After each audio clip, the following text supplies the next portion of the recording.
नमस्कार, श्रीदेवी क्लासेस के YouTube channel पर आप सभी का स्वागत करते हैं। जैसा कि मैंने पिछले वीडियो में आप लोगों को ड्राफ्टिंग और पैटर्न के बारे में बताया था, आज हम पैटर्न लेआउट के बारे में बताएंगे। किसी भी ड्राफ्टिंग को करने के बाद हम उसका पैटर्न कट करते हैं और उसके बाद उसी लेआउट करते हैं। लेआउट हमेशा कपड़े पर की जाती है। सभी पार्ट्स को एक सीक्वेंस वाइज कपड़े पर बिछाया जाता है। कौन से पार्ट कहाँ से निकलेंगे गारमेंट्स के, वो सारी चीजें हमको लेआउट के द्वारा पता चल जाती है। आज हम पैटर्न लेआउट के डेफिनेशंस, कुछ इंस्ट्रक्शंस हैं और उसके टाइप्स क्या क्या होते हैं इसके बारे में जानेंगे। तो चलिए शुरू कर पैटर्न लेआउट के डेफिनेशन के बारे में जानते हैं। कपड़े पर पैटर्न को इस तरीके से बिछाया जाता है ताकि कहीं से भी कोई भी कपड़ा बर्बाद ना हो। पैटर्न को हमेशा कपड़े पर ग्रेन लाइन चेक करके ही बिछाना चाहिए। जो भी पार्ट्स होते हैं, जैसे हमारे centre front, centre back part होते हैं, वो हमेशा स्ट्रेट ग्रेन में ही कटते हैं। किसी भी पार्ट को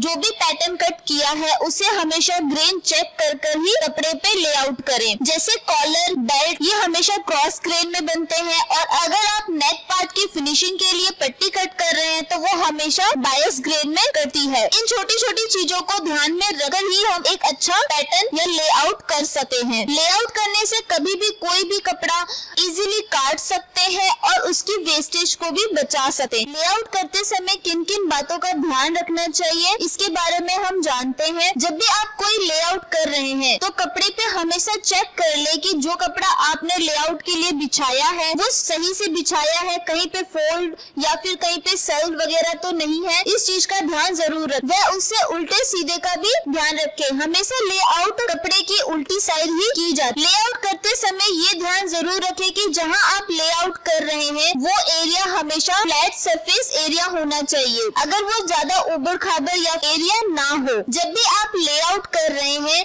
तो पैटर्न को हमेशा इस तरीके से बिछाएं ताकि कहीं से भी कोई कपड़ा वेस्ट ना हो। इसके लिए आप जो भी पैटर्न बिछा रहे हैं उसमें जो भी बड़े साइज के पैटर्न होते हैं उन्हें पहले बिछाएं। उसके बाद जो छोटे पार्ट्स होते हैं उनको हम बड़े पैटर्न्स के बीच में लेआउट कर सकते हैं। इससे कहीं से भी कपड़ा वेस्ट नहीं। और कपड़े के जो भी साइड के पार्ट्स होते हैं जहाँ से आपका कपड़ा थोड़ा बहुत बच रहा है वहाँ से आप डेकोरेटिव पट्टी निकाल सकते हैं या फिर उरे पट्टी आराम से निकाल सकते हैं। जब भी आप पैटर्न लेआउट कर रहे हैं तो ये चीज जरूर ध्यान रखें कि जब आपने जो बड़े पैटर्न्स बिछाए हैं उनके बीच में आप छोटा पैटर्न अगर रख रहे हैं तो उनके बीच में एक गैप जरूर होना चाहिए। अगर आप उसे एकदम चुका के रखते हैं तो सीम अलाउंस नहीं रहता, जिससे आपके पैटर्न्स छोटा भी हो सकता है और गलत भी हो सकता है। इन छोटी छोटी जानकारियों के द्वारा ही आप एक अच्छा पैटर्न या लेआउट तैयार कर सकते हैं। अब हम पैटर्न लेआउट के टाइप्स के बारे में जानते हैं। सबसे पहले आता है हमारा ओपन लेआउट, जिसमें कपड़े को पूरी तरीके से टेबल पर बिछा दिया जाता है या फिर कोई भी सरफेस एरिया होता है वहाँ पर बिछा करके उसके ऊपर पैटर्न रखा जाता है। कपड़े पे कहीं पे भी कोई फोल्ड्स नहीं होते। इसमें कपड़े पर पैटर्न को लेफ्ट साइड से लेकर के राइट साइड तक बिछाया जाता है और ये ज्यादातर उन लोगों के लिए यूजफुल होता है जो डिजाइनिंग फील्ड में नए होते हैं। सेकंड पॉइंट आता है हमारा लेंथ वाइज सेंटर फोल्ड, जिसमें कपड़े को लेंथ वाइज फोल्ड किया जाता है। जो भी आपकी सैलवेज होती है वो दोनों बराबर कर दी जाती है, दोनों साइड से एक दूसरे के ऊपर ओवरलैप करके। वे पैटर्न को ऑन फोल्ड पर ही रख के बिछाया जाता है।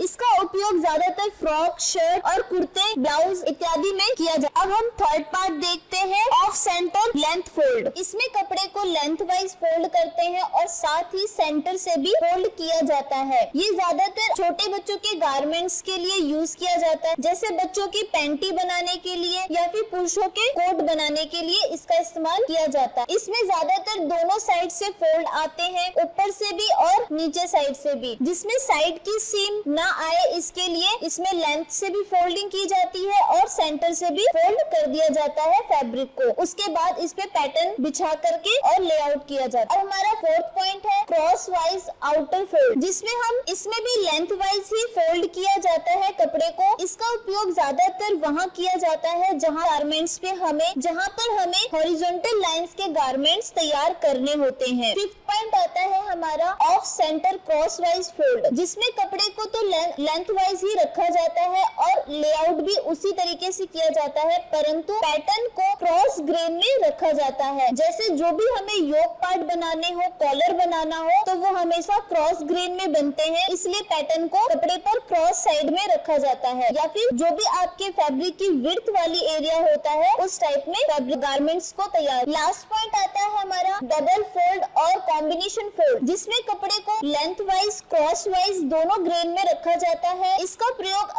कली वाले गारमेंट्स को तैयार करने के लिए किया जाता है, जैसे हमारे कलियों वाले कुर्ते, पेटीकोट्स आदि। इन 6 पार्ट्स को लेकर ही एक अच्छा पैटर्न या लेआउट हम अच्छे से तैयार कर सकते हैं। जैसा कि आप सब देख सकते हैं इस चित्र में पैटर्न को किस तरीके से कपड़े पर बिछाया गया है। यहाँ पर बॉडी पार्ट को रखा गया है, उसके बाद जितने भी छोटे पार्ट होते हैं उनको कपड़े पर बिछाया जाता है। जो भी छोटे पार्ट्स होते हैं उनको आप साइड से भी निकाल सकते हैं और एक साथ एक रो में भी निकाल सकते हैं। यहाँ पर आप बॉडी पार्ट देखेंगे और ये बाकी के साइड के पार्ट्स हैं, जो आपका ये योक पार्ट हो जाता है। और इसके अलावा अगर आप यहाँ पे चाहें तो कॉलर भी निकाल सकते हैं। जो भी आपको डिजाइन बनाना है उसकी पट्टी यहाँ से निकाल सकते हैं। इन चित्रों के माध्यम से आप आसानी से पैटर्न लेआउट कैसे किया जाता है ये भी समझ सकते हैं। उम्मीद करती हूँ कि आज का ये टॉपिक आप सभी को अच्छे से समझ आया होगा और फ्यूचर में फैशन रिलेटेड स्टूडेंट के लिए ये काफी यूजफुल भी हो सकता है। मिलते हैं अगली बार और एक नए वीडियो के साथ। Thank you very much. Have a nice day.